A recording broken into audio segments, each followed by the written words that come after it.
예전에는 시주도 모시고 성주도 모시고 뭐 조항의 할머니가 뭐 엄마 때 물 떠놓고 계속 이렇게 빌고 살고 이래 왔고, 혹시나 자식들이 밖에 있다든지 아니면은 뭐 급제 시험이 있다든지 이러면은 소설용왕이라든지 아니면 정한수 떠놓고, 그래서 자식이 있는 쪽으로 보고 앉아서 기도를 올리시고 막 이렇게 공줄이 참 좋았던 집이 있습니다. 그런 분이 오다가 보면, 밑에 오다 보면 살다 보면은 종파가 흔들린다든지 그게 잘렸는 거 보고 그 공을 계속 이어서 가지 않는 거. 그래서 이제 예전에는 진짜 이 며느리가 시집을 오면 우리는 언제는 어떻게 하고 7월 7석은 어떻게 하고 하는 이런 걸 가르쳐 주고 대를 이어서 내려가던 집이 있습니다. 그럴 때는 보면은 친인척끼리도 그렇고 형제들끼리도 우애도 좋고 참 좋은데, 거기 탁 잘려버리면 그때부터 이제 슬슬 각자 박일남이게 되는 겁니다. 니는 내대로 내는 내대로, 형제들 동기간에 친인척들이라도. 그래서 우애가 좀 없어지는 경우가 있습니다. 그런 사람들은 공주를 어떻게 이어가느냐 하는 게 아니고, 그 다시 시주를 모시고 이러면 또 번거로워집니다. 저는 시주 모시라 하는 소리는 정말 잘 안 합니다. 그 어디 가면 시주 모시라, 대감 모시라.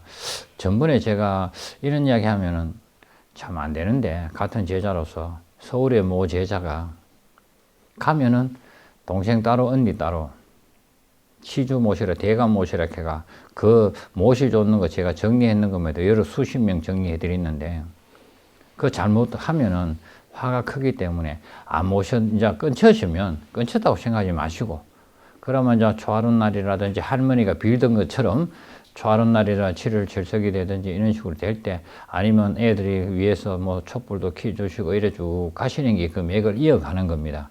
근데 꼭 굳이 뭐 칠성을 모시고 시주를 모시고 성주를 모시는 것은 저는 반대입니다. 왜 그러냐 하면, 저는 뭐 일을 해달라고 하면 일해주고 돈 벌이면 좋겠지만, 그것은 본인이 모시고 있다가 또 밑에 며느리나 누가 안 받아가면 또 그 장난입니다. 그럴 바에는 본인이 그냥 불만 켜고 이래 가시면은 밑에 이제 뭐 받든 안 받든 큰 해가 없는데, 본인은 우선 그렇게 가면 좀 낫겠지만 밑에 자식들에 또 며느리나 된 사람이 또 예를 들어서 끊어버리면 오히려 지금보다 더 힘들어지는 집안이 되기 때문에 그런 거는 좀 조심을 하셔야 됩니다. 그래서 저는 이렇게 생각합니다. 시주 받으라, 대감 받으라 하는 경우가 참 많습니다. 그래서 그 많이 받아 놓습니다. 근데 받는 것도 중요하다고 생각하는데, 받는 것보다 관리가 더 중요합니다. 정말하면 시주 모시면은 상가집에 갔다가 시주님 모시라는 방에 바로 뭐 3일 동안 방에 안 들어가고 뭐 등등 관리할 게 너무 많습니다. 근데 그 관리를 안 합니다.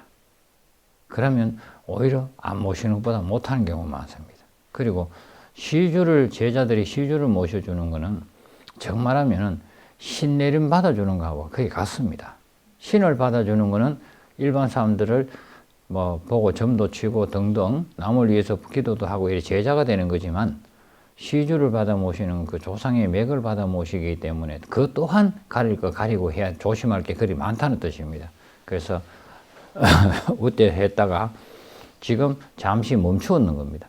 그러면 그걸 다시 뭐 시주를 받들고 이래 모시고 가면 물론 좋겠지만, 밑에 또 뭐 며느리나 된 사람이 안 받아버리면 또 똑같은 효과가 가니까, 그럴 바에 불도 조금 이렇게 켜시고 날 되면은 애들 위해서, 가족을 위해서 그렇게 믿고 본인이 기도를 좀 하시고 사시는 게 아마 가장 좋은 방법일 겁니다.